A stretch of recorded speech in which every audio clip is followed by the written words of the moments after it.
जय मसीह की and praise the Lord. दोस्तों, इस वीडियो में हम बाइबिल की कुछ अनोखी और अद्भुत जानकारी पर चर्चा करेंगे जिसे बहुत ही कम लोग जानते होंगे।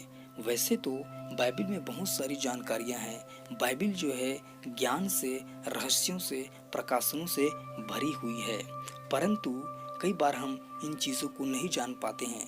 बाइबिल पढ़ते तो हैं परंतु इन चीज़ों को नहीं समझते हैं। इस वीडियो में आप कुछ ऐसी ही बातों को देखेंगे, जानेंगे जो कि अपने आप में बहुत ही अद्भुत है। इसलिए इस वीडियो को दूसरे मसीह भाई बहनों के साथ भी जरूर शेयर कीजिए ताकि वे भी इस जानकारी को प्राप्त कर सके।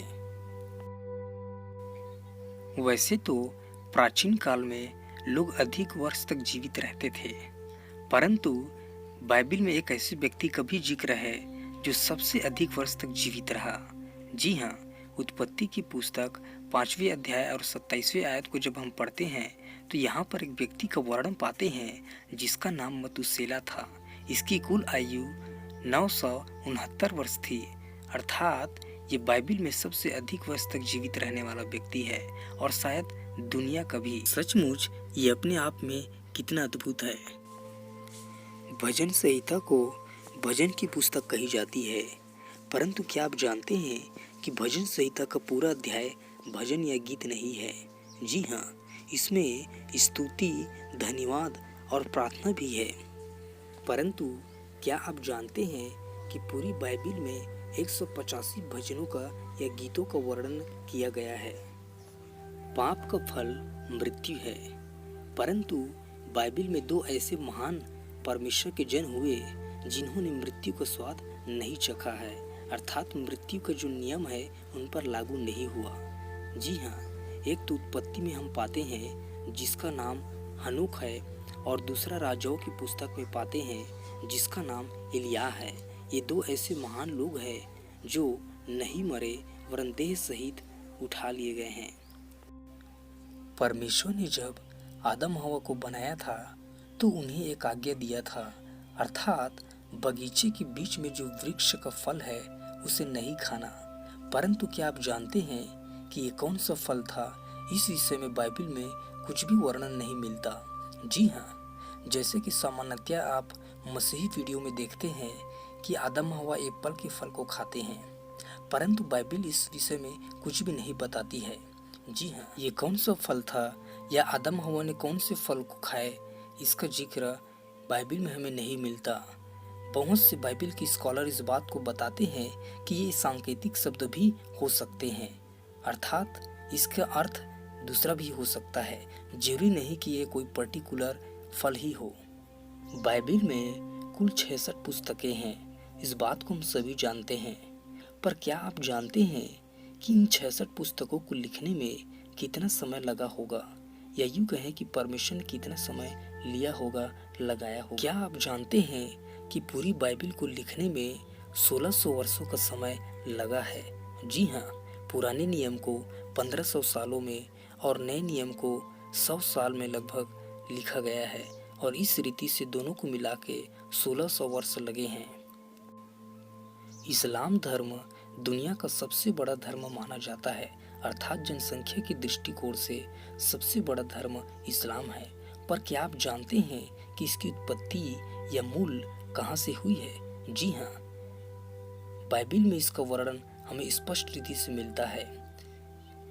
इस्लामी लोग इस्माइल के वंश के लोग हैं, या यूँ कहें कि इस्माइल की संतान हैं, और इस्माइल जो है अब्राहम का बेटा था जो कि उसकी दासी से उत्पन्न हुआ था, और इस रीति से इस्लामी लोग अर्थात इस्माइल भी अब्राहम की एक संतान है, अर्थात ये लोग भी अब्राहम के एक लोग हैं।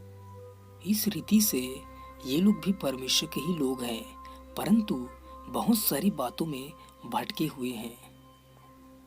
क्या आप जानते हैं कि आरंभ में बाइबिल में अध्याय और आयतें नहीं थी?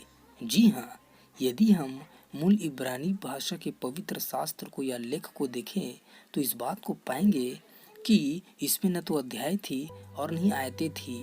बाद में बाइबिल के स्कॉलर्स ने इसमें अध्याय और आयतें ऐड की ताकि पढ़ने और समझने में सुविधा हो, आसानी हो। दोस्तों, दुनिया में सबसे अधिक छापे जाने वाली पुस्तक बाइबिल है।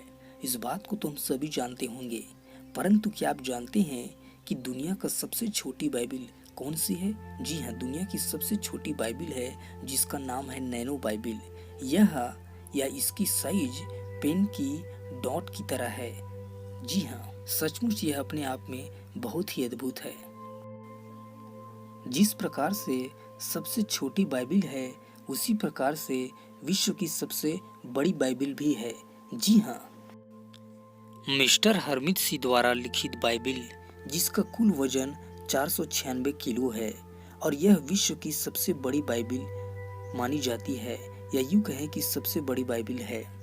यह एक विश्व रिकॉर्ड है। सचमुच ये अपने आप में कितना अद्भुत है।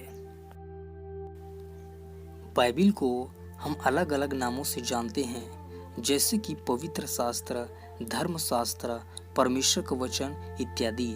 परंतु बाइबिल को एक और नामों से जाना जाता है, जो कि भविष्यवाणी की पुस्तक है।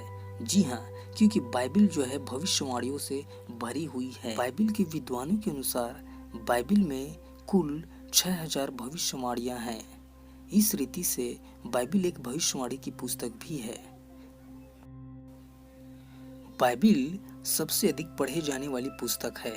इस बात को हम सभी जानते होंगे, पर क्या आप जानते हैं कि बाइबिल सबसे अधिक चोरी की जाने वाली पुस्तक भी है? जी हाँ, ये अपने आप में एक अद्भुत और आश्चर्यजनक तथ्य है, परंतु सच है। इसका स्वयं मैं एक गवाह हूँ। मैं एक बार ट्रेन से कहीं जा रहा था और स्टेशन में ट्रेन लेट होने के कारण से मैं सो गया था और मेरे बैग में बाइबिल रखी हुई थी और किसी ने रात में मेरे बैग की चोरी कर ली। जब मैं उठा तो देखा कि मेरा बैग वहाँ पर नहीं था।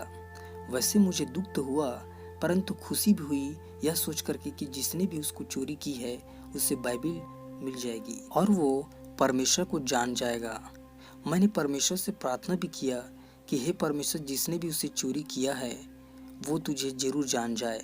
मुझे मेरे सामान के खो जाने की दुख नहीं है, परंतु वो तुझे जान जाए, यही मेरे लिए काफी है।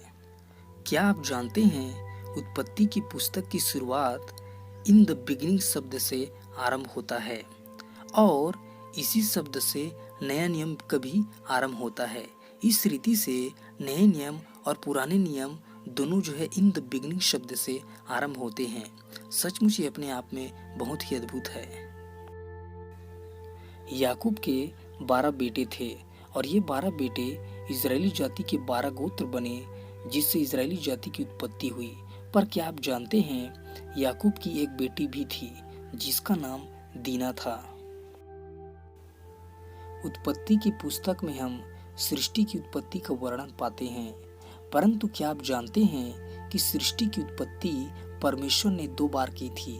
जी हाँ, जब हम बाइबिल की गहराई में जाते हैं तो ये बात हमें पता चलती है और बहुत सारे विद्वान भी इस बात को बताते हैं कि पहले स्वर्गदूतों के समय में परमेश्वर ने पृथ्वी को बनाया था और परमेश्वर ने उसे उनके पतन की वजह से नाश कर दिया था, जिसे परमेश्वर ने उत्पत्ति में फिर बनाया।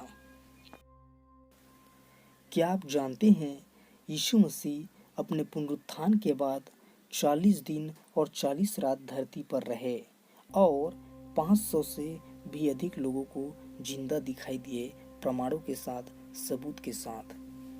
सचमुच ये अपने आप में कितना अद्भुत है, क्योंकि हमारा प्रभु यीशु मसीह सच में जी उठा है और वो फिर से आने वाला है।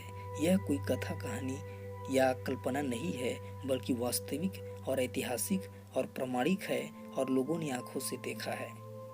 वैसे तो हम सभी शैतान के बारे में बहुत कुछ जानते होंगे, पर क्या आप जानते हैं, परमेश्वर चाहे तो शैतान को भी अपनी योजना और उद्देश्य के तहत इस्तेमाल कर सकता है।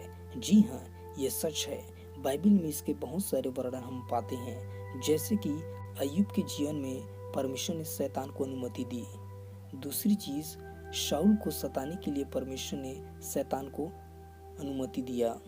तीसरी चीज, राजाओं की पुस्तक में हम पाते हैं परमेश्वर ने नबियों को भड़काने के लिए दुष्ट आत्माओं को उनके ऊपर भेजा।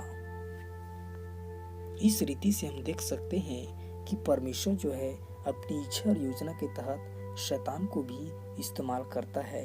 या यूँ कहे कि शैतान भी उसकी आज्ञाओं को मानते हैं।